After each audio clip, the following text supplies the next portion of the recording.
புளோரிடாவை ஒட்டியிருக்கக்கூடிய Atlantic கடற்பரப்பில் தான் தற்பொழுது இந்த க்ரூ 9 ஆனது தரையிறங்க இருக்கிறது. அந்த கடல் பகுதியிலிருந்து நாசா குழுவினர் அவர்களை மீட்டு கரைப்பகுதிக்கு கொண்டு வருவார்கள். அதுதான் தற்போதைய நிலவரமாக இருக்கிறது.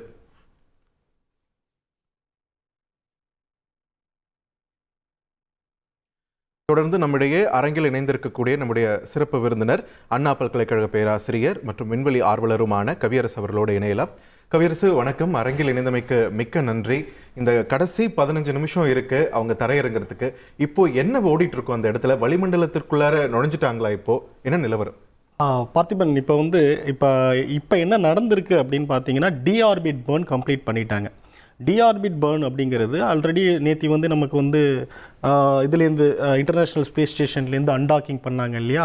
அந்த அன்டாக்கிங் பண்ணதுக்கப்புறம் அது பக்கத்தில் நெருங்க விடாமல் என்ன பண்ணுவாங்கன்னா, ஒன்றோட ஒன்று மோதிக்கொள்ளாமல் இருக்கிறதுக்காக செப்பரேஷன் பண்ணுவாங்க. செப்பரேஷன் பண்ணதுக்கப்புறமும் மோதுறதுக்கான சாத்தியக்கூறுகள் இருக்கிறதுனால அதோடைய அல்டிடியூடை கொஞ்சம் கம்மி பண்ணுவாங்க, அதாவது உயரத்தை கொஞ்சம் கம்மி பண்ணுவாங்க. இதுதான் சேஃப் மேனுவர். இதுதான் அந்த 17 மணி நேரம் நம்ம சொன்னோம் இல்லையா? அதில் ஒரு சில மணிகளுக்கு முன்னாடி நடந்திருக்கும். அதை தொடர்ந்து என்ன நடக்கும்னா, டைரெக்டாக நம்ம ஒரு ஸ்பேஸ் கிராஃப்ட்லேருந்து லேண்டிங் ஆகிட முடியாது. எந்த ஒரு விண்வெளியில் ஒரு பொருள் இருந்தாலும் அது ஒரு ஆர்பிட்டை எடுக்கும். இப்போ க்ரூ டிராகன் இருக்குது பார்த்தீங்களா? இவங்க வெளில வந்த ஒன்றுமும் இவங்களும் இன்டர்நேஷ்னல் ஸ்பேஸ் ஸ்டேஷனோட ஒரு டிஸ்டன்ஸில் 2 பேருமே ஒன்றா தான் சுற்றிக்கிட்டு இருப்பாங்க.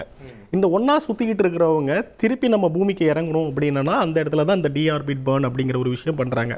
நம்ம முன்னாடியே இந்த சந்திராயன் அப்பெல்லாம் நிறைய பேசியிருப்போம். ஒரு பூமியில் ஒரு பொருள் சுற்றிக்கிட்டு இருக்குன்னா ஃபஸ்ட்டு தூக்கி எறிகிறோன்னா பக்கத்தில் விழும், இன்னும் கொஞ்சம் விசை கொடுத்து தூக்கி எறிகிறோன்னா இன்னும் தூரமாக போய் விடும். இப்படியே நீங்கள் ஒரு பொருளை கிட்டத்தட்ட ஒரு 8 கிலோமீட்டர் வேகத்தில், ஒரு செகண்டுக்கு 8 கிலோமீட்டர் வேகத்தில் விட்றீங்கன்னா அந்த பொருள் தரையிலே விழாது. திருப்பி நீங்கள் எங்கே தூக்கி எறிகிறீங்களோ அந்த இடத்துக்கு வரும். அதற்கு மேலே நீங்கள் வெலாசிட்டி கொடுத்து இது பண்ணுறீங்கன்னா அதுதான் நம்ம படிச்சிருப்போம், பரவளைவு, அதிபரவளைவு, அதாவது பேராபோலா, ஹைப்பர்போலா அப்படிங்கிற விஷயங்களை நம்ம முன்னாடியே பார்த்துருப்போம். இப்போ இங்கே என்ன நடக்க போகுதுன்னா, கம்ப்ளீட்டாக ரிவர்ஸில் நடக்க போகுது. வேகத்தை குறைக்க குறைக்க சுற்றிக்கிட்டு இருக்கிறது அடுத்தது பராபோலாவாக ஃபாலோ ஆகி கீழே பூமியில் நம்ம விழப்போகுது. இதில் முக்கியமாக நம்ம கவனிக்க வேண்டிய விஷயங்கள் நிறைய இருக்குது.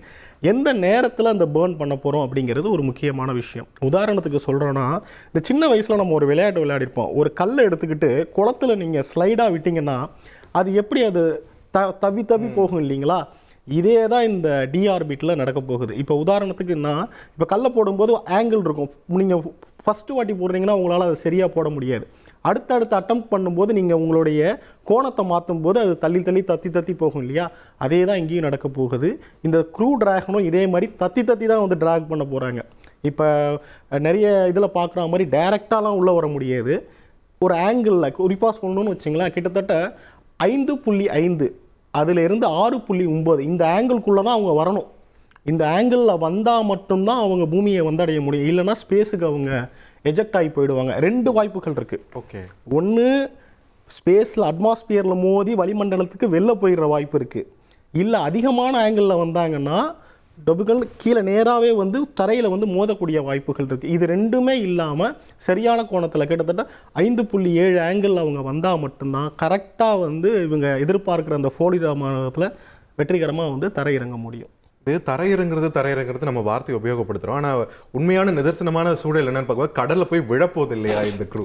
ஆமாம்மா, கண்டிப்பாக நீங்கள் சொன்னது அது ரொம்ப ஒரு சுவாரஸ்யமான விஷயந்தான். எனக்கே அது நல்ல ஒரு இதாகப்பட்டது. தரையிறங்கிறதுன்னு நம்ம சொல்லிக்கிட்டு இருக்கோம். ஆனால் எக்ஸாக்டாக இது பார்த்தீங்கன்னா ஸ்பிளாஷ் டவுன், அதாவது தண்ணி மேலே தான் போய் இதாக போகுது. ஆனால் இந்த ரஷ்யாவுடைய டெக்னாலஜி நீங்கள் பார்த்தீங்கன்னா அவங்க உண்மையிலே தரை தான் இறங்குவாங்க. ஏன்னா அவங்களுக்கு கடற்பகுதி அதிகமாக கிடையாதுங்கிற காரணத்தினால அவங்க கரெக்டாக தரையிறங்கிறது தான் பண்ணுறாங்க. வேற நம்ம இந்தியாவை எடுத்துக்கிட்டோம், அப்படி இல்லைன்னா யூஎஸ்ஆ இருக்கட்டும், இதுக்கு முன்னாடி அவங்களும் தரை தான் இறங்கினாங்க. இப்போ டிஸ்கவரி விண்வெளி ஓடம்லாம் இருக்கு இல்லையா, நம்ம கல்பனா சாவ்லா போனோம், அதெல்லாம் தரை இறங்கும் கரெக்டாக ஓகே. அது அவங்களுக்கு 2011 அந்த டிசாஸ்டர் நடந்ததுக்கப்புறம் அதை அவங்க வெளில எடுத்துடுறாங்க. அதாவது ஆப்ரேஷனில் எல்லாமே ஹோல்டு பண்ணிடுறாங்க. அதுக்கப்புறம் வந்தது தான் அந்த எலன் மஸ்கோடைய ஸ்பேஸ் டிராகன். ஸோ இவங்க எல்லாமே இப்போதைக்கு ஆஸ் ஆஃப் நவ் இந்த மெத்தட் கொஞ்சம் சேஃப்டியாக இருக்கும். எதாக இருந்தாலும் தண்ணி இம்பேக்ட் அதிகமாக தாங்கிக்கும் அப்படிங்கிற ஒரு காரணத்தினால தான் தண்ணியில் இப்போ தரையிறங்குறாங்க. எதிர்பார்த்து இந்த லாஸ்ட் ஃபியூ மினிட்ஸ் இருக்குது, சில நிமிடங்கள் மட்டும்தான் இருக்குது. இப்போது என்ன ஓடிட்டுருக்கோம் உள்ள? அவங்க ஒரு அபரிமிதமான ஒரு வேகத்தை அவங்க உணர்வாங்க இல்லையா? அந்த வெப்பத்தை உணர்வாங்க இல்லையா? கண்டிப்பாக. இப்போ இந்த சில மணி துளிகளில் என்னென்ன நடக்கும்னு பார்த்தீங்கன்னா, கிட்டத்தட்ட ஒரு 8.7 கிலோமீட்டர் வேகத்தில் இருக்கிறவங்க 7.7 டிஆர்பிட் பண்ணும்போது அதோடைய வேகத்தை குறைப்பாங்க. 7.32 கிலோமீட்டர் பர் செகண்டில் அவங்க வந்துக்கிட்டு இருப்பாங்க. அப்படி வந்துகிட்டு இருக்கிற வேகத்தை சடனாக 0.22 கிலோமீட்டர் பர் செகண்ட் வந்து வேகம் வந்து திடீர்னு குறைக்கப்படும். இப்போ வேகம் திடீர்னு குறைக்கப்படும் போது நமக்கு என்ன இருக்கும், நம்ம இப்போ ஒரு வண்டியில் போய்கிட்டு இருக்கோம், திடீர்னு பிரேக் படித்தாங்கன்னா என்ன ஆகும், நம்ம நியூட்டனுடைய முதல் விகுதிப்படி நம்ம உந்தி முள்ள தள்ளப்படுவோம் இல்லையா. இதே தான் இந்த க்ரூவும் இப்போ எக்ஸ்பீரியன்ஸ் பண்ண போகிறாங்க. திடீர்னு வேகத்தை குறைக்கும் போது அவங்களுக்கு கிராவிடேஷனல் ஃபோர்ஸ் அதிகமாக தென்படும். இப்போ கிட்டத்தட்ட பார்த்தீங்கன்னா 4 மடங்கு தன்னுடைய எடையை விட அதிகமான எடையை அவங்க உணர்வாங்க. நீங்கள் லிஃப்ட்டில் போகிறீங்கன்னு வச்சிங்களேன், லிஃப்ட் மேலே ஏறும்போது உங்களுக்கு ஒரு ஃபீல் வரும் இல்லையா, அதே மாதிரி இறங்கும் போது உங்களுக்கு ஒரு ஃபீல் வரும் பார்த்தீங்களா. இதே தான் அவங்களுக்கு எக்ஸ்பீரியன்ஸ் ஆகும்போது கிட்டத்தட்ட 4 மடங்கு தன்னுடைய சொந்த எடையை விட அதிகமாக இவங்க உணர்வாங்க. அந்த அளவுக்கு ஒரு இம்பேக்ட் இந்த ட்ராக் பேராஷூட் இப்போ டெப்ளாய் பண்ணும்போது அது அவங்களுக்கு ஏற்படும்.